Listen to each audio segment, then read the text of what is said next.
Welcome to the Haunted Tales, where the shadows whisper and the past refuses to stay buried. Tonight, we take you deep into the heart of Louisiana, where the air is thick with mystery and the roads are lined with the echoes of the dead. If you dare, join us as we travel down one of the most haunted roads in the state, Bayou Gula Road, a place where spirits roam freely, and the veil between the living and the dead is dangerously thin. Buckle up, because this is going to be a ride you'll never forget. The haunting of Bayou Gula Road. The sun had long since dipped below the horizon, leaving behind a thick, soupy darkness that clung to Bayou Gula Road. The road, a narrow strip of cracked asphalt, wound through dense Louisiana swampland, where Spanish moss draped like funeral shrouds over skeletal cypress trees. Locals knew better than to take this road after sundown. It wasn't just the treacherous turns or the threat of alligators lurking in the stagnant waters, it was the ghosts. Whispers of spirits that roamed the misty banks of the bayou had been passed down for generations, tales of spectral figures, phantom lights, and disembodied screams. But Tyler and his friends, Nate, Brooke, and Cassie, weren't from around here. They were college students on a road trip, lured by cheap motels and the promise of adventure. After stopping for gas in a nearly deserted town, they overheard an old man mumbling about Bayou Gula Road. "It don't like strangers," he warned, his milky white eyes staring past them. "You drive it after dark, you best be ready to meet what's waitin'. Of course, they laughed it off. Another backwoods ghost story. And now, here they were, driving straight into the belly of the beast. The air in the car was thick with nervous energy. The headlights barely cut through the fog, and the deeper they drove, the quieter the world seemed to become. No crickets, no wind, just the low hum of the engine and the occasional splash of something moving in the water beyond the trees. "This place is straight out of a horror movie," Cassie muttered, peering out the window. "I mean, look at this fog. It's like the bayou doesn't want us to see what's out there." Brooke shivered. "Maybe we should turn around," Nate scoffed. "Come on, we're already halfway through. Besides, what's the worst that could happen?" The car lurched as something thumped against the undercarriage. Brooke yelped. "What the hell was that?" Tyler asked, slowing the car. "Probably a branch or something," Nate said, but even he didn't sound convinced. Tyler eased the car to a stop. The group sat in silence, straining their ears. The fog thickened outside the windows, swirling unnaturally. Then came the whispered "at first. It was barely perceptible, a low murmur in the air, like whine through the trees. But it grew louder, a chorus of overlapping voices, whispering in a language none of them understood. Cassie gripped Brooke's hand. "Did you hear that?" The whispers turned into a wailing moan. It rose and fell, wrapping around them like a suffocating blanket. Tyler threw the car into reverse. Nope. We're out of here." But before he could press the gas, the radio crackled to life, spewing static. Beneath the distortion, a voice whispered, "You shouldn't be here." The headlights flickered. The car's engine sputtered and died. "Tyler?" Brooke's voice trembled. He frantically twisted the key, but the engine refused to start. The whispers turned into screams, inhuman wails that came from all directions. Shadows slithered through the fog, shifting like figures just beyond sight. Then, something knocked on the driver's side window. A hand. It was pale, almost gray, with elongated fingers that left wet streaks on the glass. The hand pressed harder, its nails scraping against the window. Cassie screamed. Tyler slammed his fist against the dashboard. Come on, start! The car roared to life just as the whispers reached a deafening crescendo.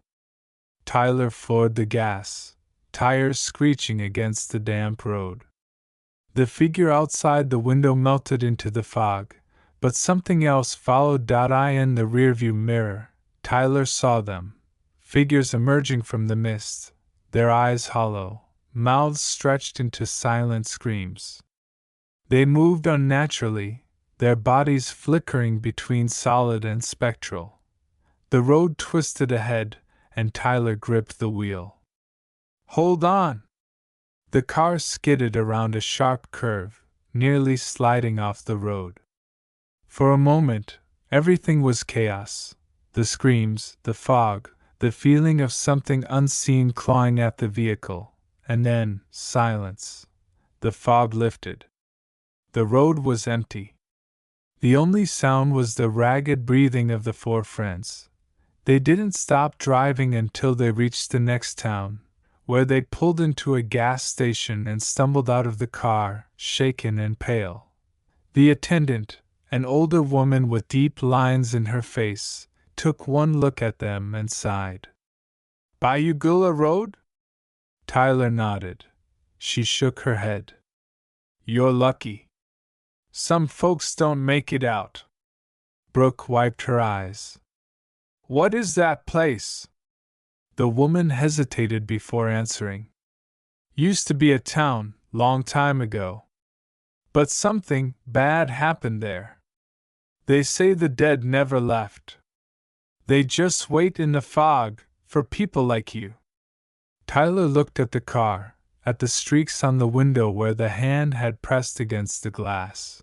We're never driving that road again. None of them ever did. But Bayugula Road remained, waiting, watching, for the next traveler foolish enough to drive it after dark.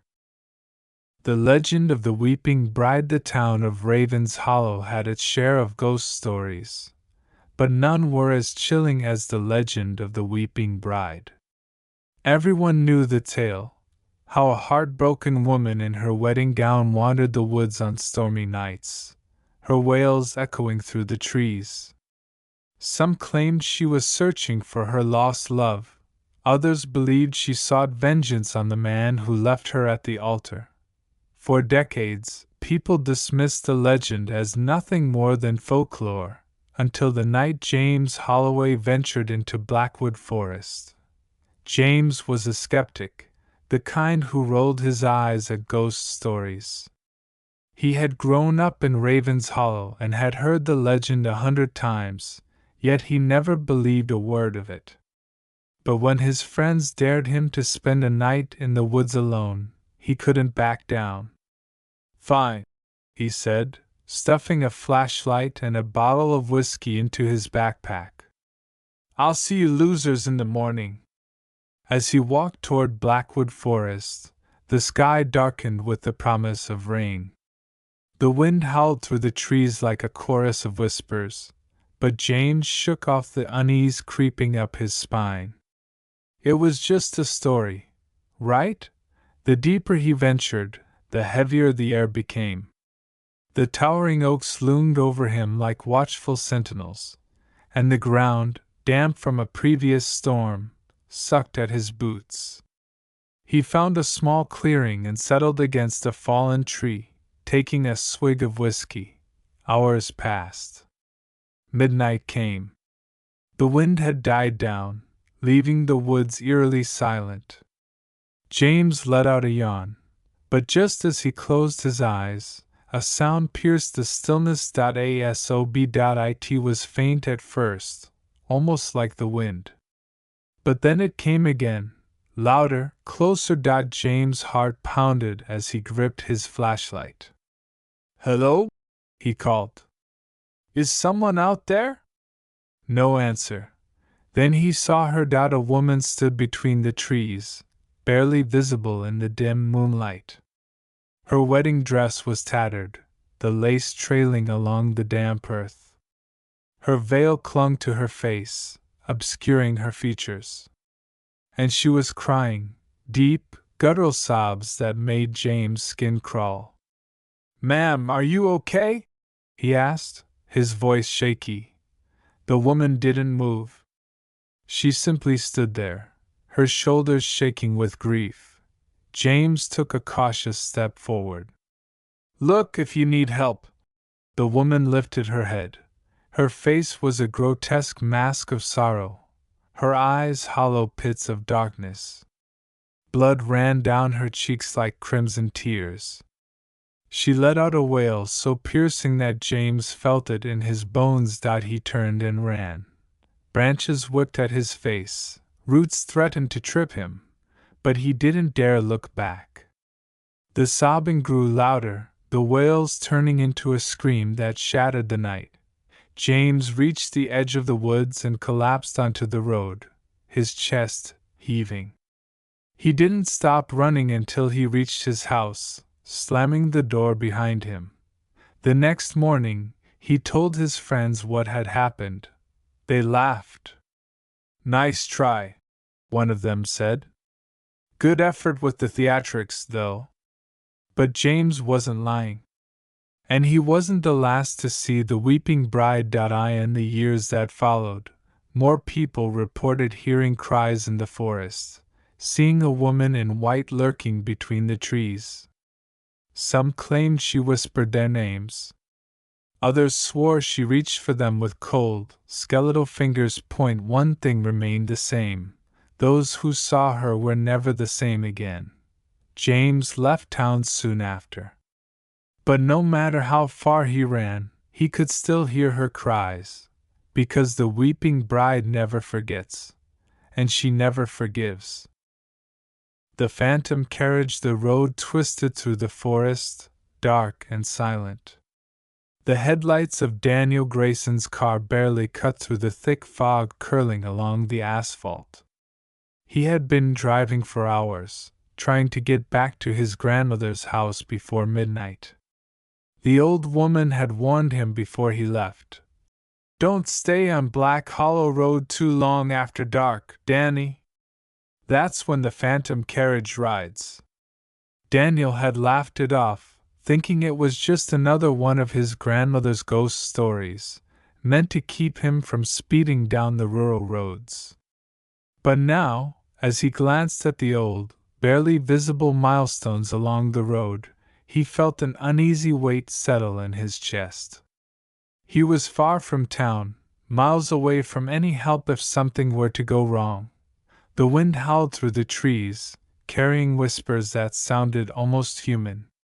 Then, the air grew unnaturally still. The moment his headlights flickered, Daniel knew something was wrong. Suddenly, his car engine sputtered. The radio crackled before dying. The dashboard lights dimmed, then blinked out. The car slowed to a crawl despite him pressing the gas. He cursed under his breath, gripping the wheel as he pulled onto the shoulder. The silence that followed was suffocating. Even the insects had stopped chirping. He checked his phone, no signal. Just as he was about to step out, a sound came from behind him. Clatter. Clatter. Clatter. The unmistakable sound of hooves against pavement. Daniel turned in his seat, his breath hitching. Out of the fog, a carriage emerged, drawn by two massive black horses. The carriage itself was ancient, its wood charred and blackened as if it had once been set aflame. The wheels, large and spoked, creaked loudly with every turn. But it was the driver who made Daniel's blood run cold. A figure sat atop the carriage, cloaked in tattered robes. Its face was obscured by a deep hood, but Daniel swore he could see the glint of hollow eyes staring straight at him. The driver pulled the reins, slowing the carriage to a stop beside Daniel's car. For a moment, nothing moved. The night itself seemed to hold its breath. Then, The driver raised a skeletal hand and pointed directly at Daniel. A voice, deep and hollow, echoed through the night. "You are marked." Daniel's body locked in place, fear gripping him like icy chains. His grandmother's voice whispered in his mind, "The phantom carriage does not ride empty, Danny. It comes for those whose time has run out." Heart pounding, he forced himself to move. He grabbed the door handle and wrenched it open, scrambling onto the road. His breath formed clouds in the freezing air. The horses snorted, their eyes glowing red in the darkness. Daniel stumbled backward as the carriage doors swung open with a sickening creak. The interior was pitch black, a swirling void that seemed to pulse like a living thing. From within, the shadowy outlines of figures stirred. Their whispers reached him in a chorus of voices, pleading, warning, beckoning, "Run! Run! Run!" Every instinct screamed at him to flee, but his legs wouldn't obey. The driver extended its skeletal hand again, and suddenly, Daniel felt an invisible force pulling him forward. He gasped, his feet dragging against the pavement as he was drawn toward the open carriage. "No!" he choked, clawing at the air, trying to resist. But the pull was relentless. Then, just as his body was about to cross the threshold, the sharp blast of a horn cut through the night. Headlights bathed the road in blinding light. A truck barreled toward them, its tires screeching. The phantom carriage vanished in an instant, dissipating like smoke caught in the wind. The force holding Daniel disappeared, and he collapsed onto the asphalt, gasping for breath. The truck driver slammed on the brakes, stopping just in time. A man jumped out, rushing toward him. "Hey! You okay, buddy?" Daniel could barely process what had happened. He turned to look at the road. No sign of the carriage. No hoofprints. Nothing. The driver helped him up, glancing around. "What the hell were you doing standing in the middle of the road like that? You could have gotten yourself killed." Daniel's hands were shaking. I don't know," he whispered. The truck driver gave him a wary look. "You need a ride somewhere?" Daniel hesitated before nodding. "Yeah. Away from here." As they drove off, Daniel glanced in the rearview mirror. The fog had started to lift, revealing the empty road behind them. But just before the trees swallowed Black Hollow Road, he saw it again, deep in the shadows, where the light couldn't reach. The phantom carriage, waiting, and the driver still pointing at him. The whisper returned, chilling him to the bone. The whispering trees. The trees whispered at night. No one in Hollow Creek spoke of it, but they all knew. The great pines that surrounded the town like silent sentinels were more than mere trees. When the wind blew through them, it wasn't just rustling leaves, it was voices, soft and insidious, murmuring secrets no living soul should hear. Everyone stayed indoors after sunset. Everyone except Daniel Ward. Daniel was a newcomer, a city man who laughed at the superstitions of small towns. He had moved to Hollow Creek in search of peace, having grown weary of the noise and chaos of urban life. When the locals warned him about the woods, he dismissed them with a smile. "It's just the wind," he had said. "Trees don't whisper." Old Martha Crane, the town's eldest resident, had gripped his wrist with her frail fingers. "They do hear," she whispered. "And they listen." Daniel had ignored her warning. That first night, he sat on his porch, sipping coffee, enjoying the solitude. The sky stretched above him, painted in deep purples and blues, stars blinking like distant eyes. The forest loomed beyond his backyard, dark and motionless. Then, the wind stirred out, a soft sigh drifted through the trees. The sound was unlike anything Daniel had heard before, not quite human, but not entirely natural either. It was a hushed conversation, a thousand voices murmuring at once, just beyond his understanding. Daniel frowned and leaned forward. The whispers grew clearer, weaving in and out of his perception. His name was among them. Daniel! Daniel Ward! He stood abruptly, his chair scraping against the wooden porch. The voices stopped. The wind died. The trees stood still.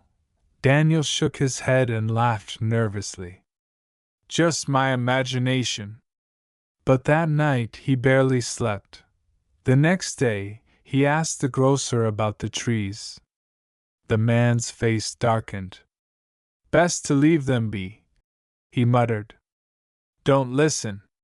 Don't answer. Daniel scoffed but felt a strange unease settling in his chest.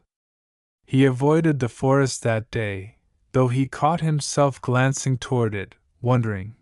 That night, the whispers returned. They were louder. Closer. Daniel, come closer, listen. He felt an inexplicable pull. Rising from his bed, he walked to his window. The trees swayed, though there was no wind. Shadows stretched unnaturally, long fingers reaching toward his house. He turned away, heart pounding. He wouldn't listen. He wouldn't give in. But the whispers stayed with him. By the third night, Daniel was unraveling. He barely ate. His eyes were ringed with exhaustion. The whispers came earlier now, even before the sun had fully set. Come, Daniel! We have secrets to share. He clenched his fists, resisting. Then he heard another voice, softer, pleading. A woman's voice. Help me! Daniel froze. This was different. The voice wasn't like the others.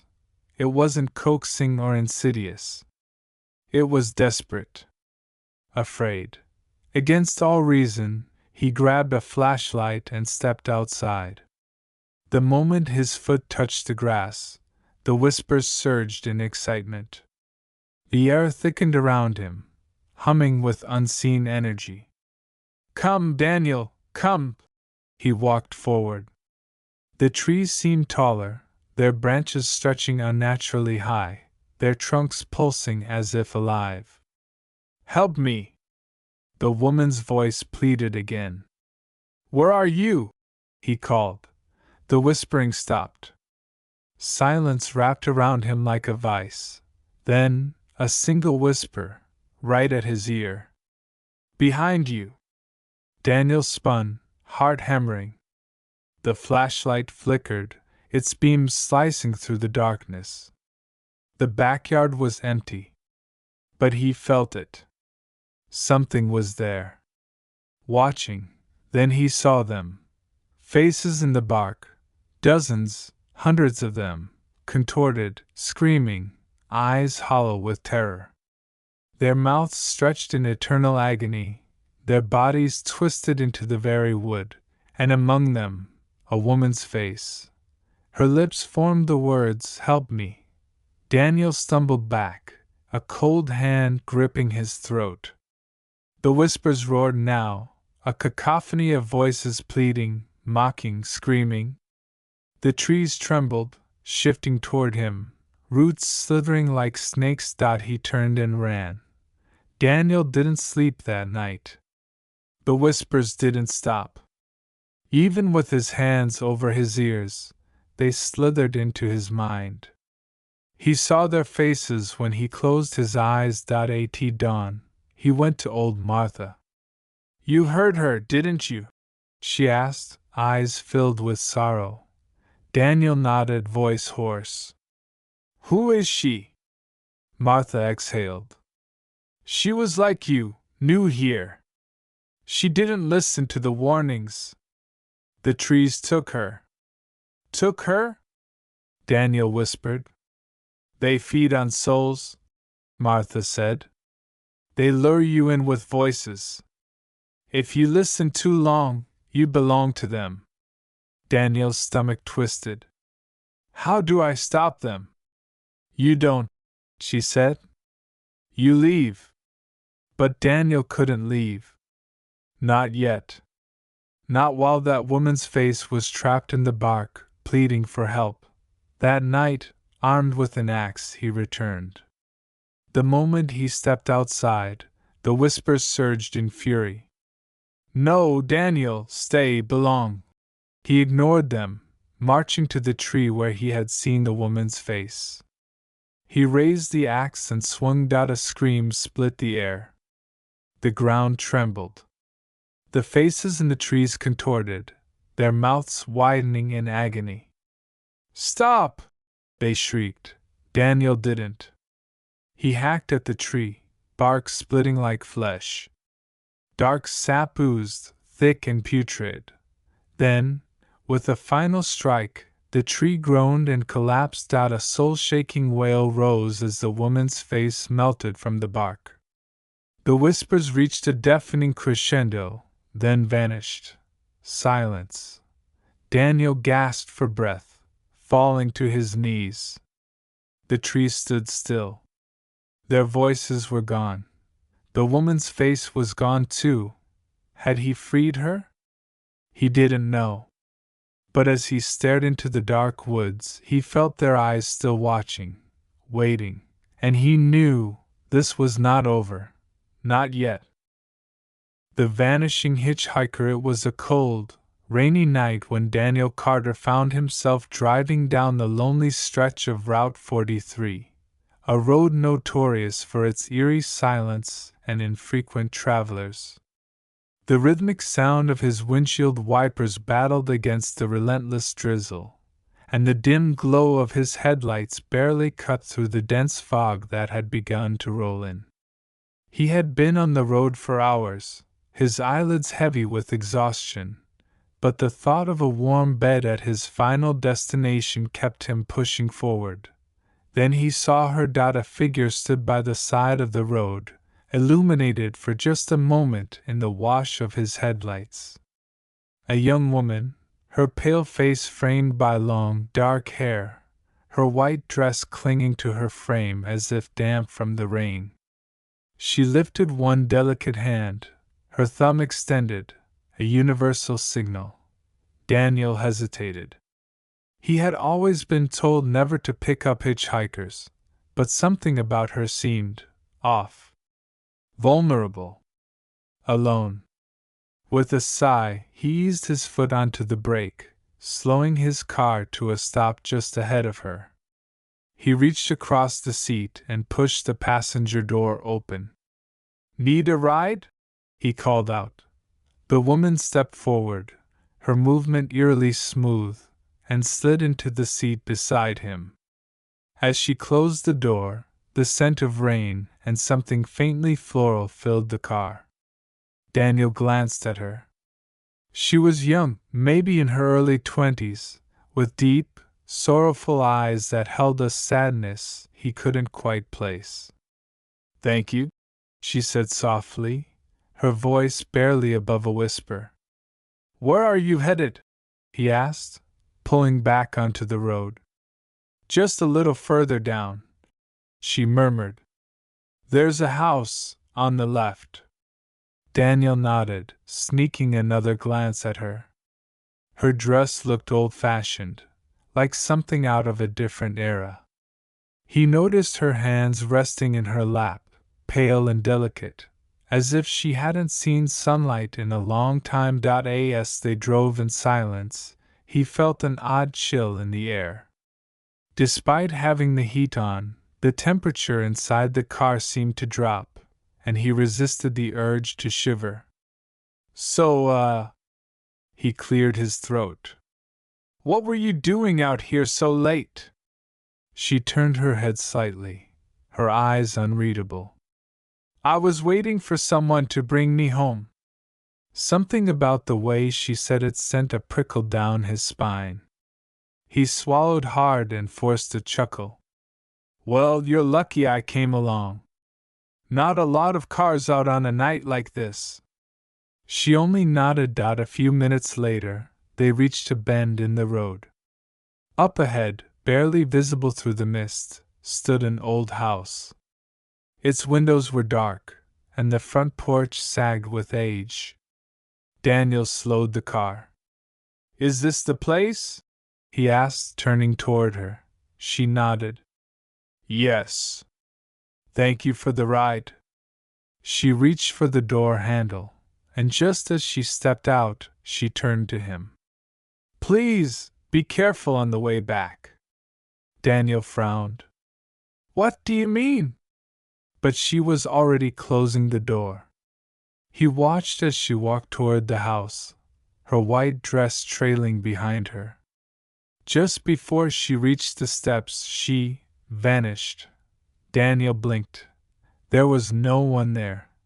His heart pounded in his chest. He rubbed his eyes and leaned forward, searching for any sign of her. Nothing. The house stood silent and empty, its front door slightly ajar, swaying gently in the wind. A creeping dread settled over him. He needed answers. Steeling himself, he climbed out of his car and walked toward the house. The wooden steps groaned under his weight as he stepped onto the porch. He hesitated before pushing the door open. The interior was coated in dust, the air thick with the scent of decay. Old furniture sat undisturbed, draped in white sheets, and the floorboards creaked beneath his cautious footsteps. Then he saw a faded photograph on the mantel. It was a picture of a young woman in a white dress smiling softly. The same woman he had just picked up. His breath hitched. He turned away, his pulse roaring in his ears, and that was when he noticed a newspaper clipping pinned to the wall. The headline read, Local woman dies in tragic accident, body never recovered. Daniel's blood ran cold. The article detailed the story of a woman named Eleanor Price, who had been struck by a car while walking home on this very road, 50 years ago. Suddenly, a whisper caressed his ear, so close it sent a jolt of terror through his bones. Thank you for bringing me home. Daniel spun around. No one was there. But the door, which had been opened just moments ago, slammed shut with a deafening bang. His instincts screamed at him to leave. He stumbled back, his breath coming in ragged gasps, and rushed toward his car. As he threw himself inside and locked the doors, he dared one last glance at the house. And the upstairs window, barely visible through the darkness, stood Eleanor. Her face was sad, her hand pressed against the glass, and then, just like before, she was gone. Daniel didn't wait. He started the car and sped away, his tires kicking up gravel as he fled. The rain continued to fall, washing away any trace of what had just transpired. By the time he reached the next town, he felt as if he had woken from a nightmare. He pulled into a diner, his hands still trembling as he wrapped them around a cup of coffee. An old man sitting at the counter eyed him curiously. You look like you've seen a ghost. Daniel let out a hollow laugh. Maybe I have. The old man nodded knowingly. You took Route 43, didn't you? Daniel stiffened. Yeah, why? The man sighed, taking a sip of his own coffee. You're not the first. People have been picking up that girl for decades. Always the same story. They give her a ride home, only to find out she's been dead for years. Daniel swallowed hard, the weight of the truth settling over him. The old man leaned in, his voice barely above a whisper. Consider yourself lucky. Most who see her don't make it back. A chill crawled down Daniel's spine.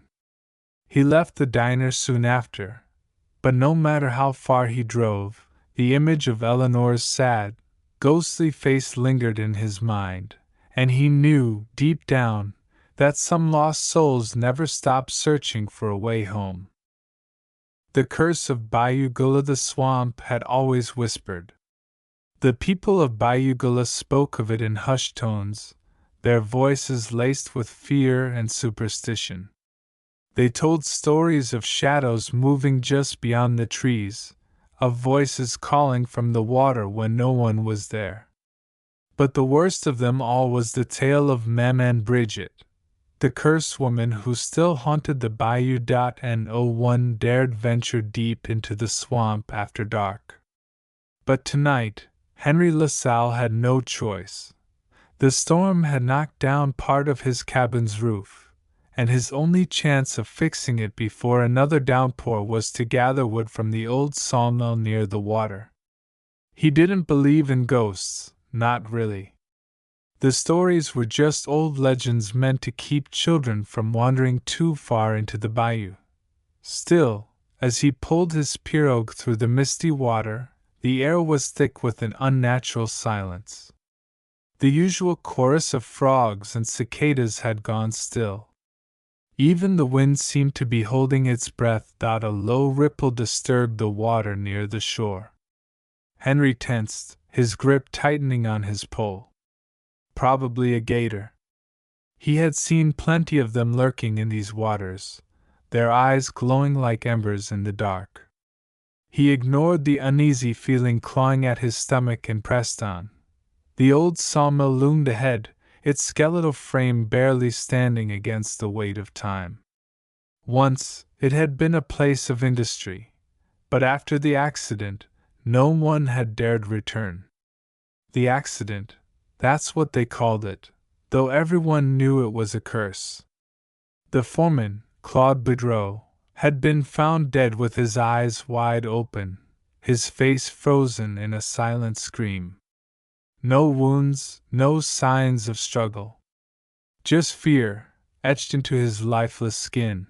Henry tied his boat to a half-rotted dock and stepped onto the damp earth.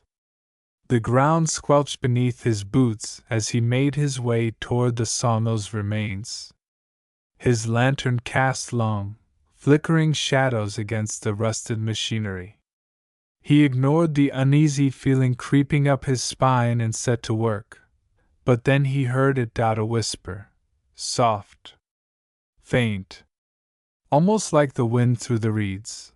Then it came again. Closer. Henry turned sharply, his heart hammering. Who's there? Silence. He let out a slow breath, shaking his head. Probably just the wind slipping through the ruins. But as he turned back to his work, something moved in the corner of his vision. A shape, tall and thin, standing just at the edge of the trees. Henry swallowed hard. He wasn't alone. He raised his lantern, its glow barely reaching the figure. Show yourself. The shape didn't move. Henry took a cautious step forward, his breath shallow. The figure stood motionless, its face obscured by shadow. But the moment his lantern light touched it, something changed. A whisper slid through the air, curling around him like smoke. You should not have come. Henry stumbled back, his pulse racing. Who are you? The figure stepped forward, and in that instant, Henry saw her. Maman Bridget. Her face was pale as the moon, her eyes hollow pools of darkness. Her mouth twisted into something that might have been a smile, but there was no warmth in it, only hunger. Her fingers, long and skeletal, reached for him. Henry turned and ran. His boots pounded against the soggy ground, his breath ragged. The whispers followed, growing louder, filling his ears with their eerie song. "Come back! Come back! Come back!" Henry didn't stop. He didn't dare look back. He reached his boat and shoved off, his hands shaking as he pushed the pirogue into the water. The lantern flickered wildly, its flames struggling against the thick air. Then he heard the splash. Something was in the water. Panic surged through him as he grabbed his pole, shoving against the murky depths. But the boat refused to move. The water thickened around him, pulling at the wood at him. Then, silence. Henry turned slowly, dreading what he would see. Maman Bridget stood at the edge of the water, her dark eyes locked onto him. And then she smiled out a hand, cold, slimy, wrapped around his ankle. Henry screamed as he was pulled under. The water swallowed him whole. The next morning, his boat was found drifting near the sawmill, empty. The people of Bayou Gula didn't ask questions. They knew .no one went looking for Henry LaSalle. No one ever did. And deep in the bayou, the whispers continued. So, what do you think? Is Bayou Gula Road truly haunted? Or are these just stories passed down to keep people from wandering too far into the unknown?